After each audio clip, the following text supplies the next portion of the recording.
भगवान शिव की बहन का क्या नाम था? भगवान शिव की एक बहन भी थी जिसे शायद आप लोग नहीं जानते होंगे और उनका नाम भी नहीं जानते होंगे। तो आइए जानते हैं इस वीडियो के माध्यम से उस रहस्य के बारे में। भगवान शिव अजन्मा है तो उनका बहन कहाँ से आया? ये सवाल तो मन में उठेगा ही। तो आज के इस वीडियो में हम सारा कुछ जानते हैं। भगवान शिव अनादि हैं, उनका न कोई आरंभ है और ना ही कोई अंत। वह स्वयंभू है, उनका ना तो कोई जन्म हुआ है और ना ही कभी उनकी मृत्यु संभव है। वे सृष्टि के विनाशक भी हैं और महादेव भी। वह रुद्र भी है और शांत चेहरे वाले भोले बाबा भी। उनके क्रोध की ज्वाला से कोई बच नहीं सकता, तो उन्हें प्रसन्न करना भी अन्य देवी देवताओं से कहीं ज्यादा आसान है। भगवान भोलेनाथ ने समय समय पर अपने विभिन्न स्वरूपों के दर्शन दिए हैं। कभी वे वीरभद्र बने तो कभी नटराज रूप धारण किया। शिव को अघोर तंत्र का जनक भी माना जाता है। यही वजह है कि अघोरी साधक शिव और शक्ति के स्वरूप की पूजा कर सिद्धियां प्राप्त करते हैं।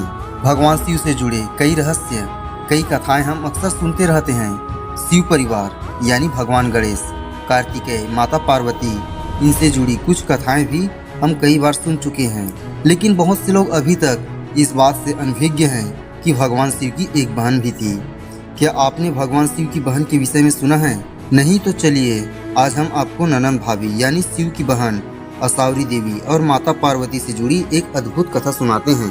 पौराणिक कथा के अनुसार जब माता पार्वती भगवान शिव से विवाह कर कैलाश पर्वत पर आई, तब वे कई बार उदास और अकेला महसूस करती थी। भगवान शिव तो अंतर्यामी हैं, उन्होंने माता पार्वती के मन को पढ़कर उनकी उदासी का कारण तो जान लिया, लेकिन फिर भी उन्होंने पार्वती जी से उदासी का कारण पूछा।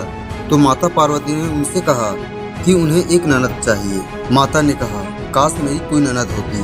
भगवान शिव ने उनसे पूछा कि क्या तुम ननद के साथ निभा पाओगी? तो इस सवाल के जवाब में देवी पार्वती कहती है, ननद से मेरी क्यों नहीं बनेगी? भगवान शिव ने कहा, ठीक है, मैं तुम्हें एक ननद लाकर देती हूँ। भोलेनाथ ने अपनी माया से एक स्त्री को उत्पन्न किया। वह स्त्री बहुत मोटी, भद्दी और उसके पैर भी फटे हुए थे।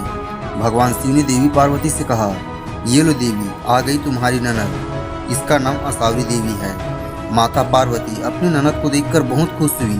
वे जल्दी जल्दी उनके लिए भोजन का प्रबंध करने लगी। असावरी देवी ने स्नान के पश्चात भोजन की मांग की तो देवी पार्वती ने स्वादिष्ट भोजन उनके सामने परोस दिया। असावरी देवी सारा भोजन चट कर और सारा अन्न भी खा गई। इस बीच असावरी देवी को शरारत सूझी।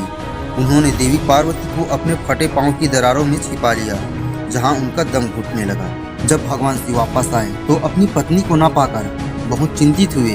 उन्होंने असावरी देवी से पूछा कि कहीं ये उनकी चाल तो नहीं।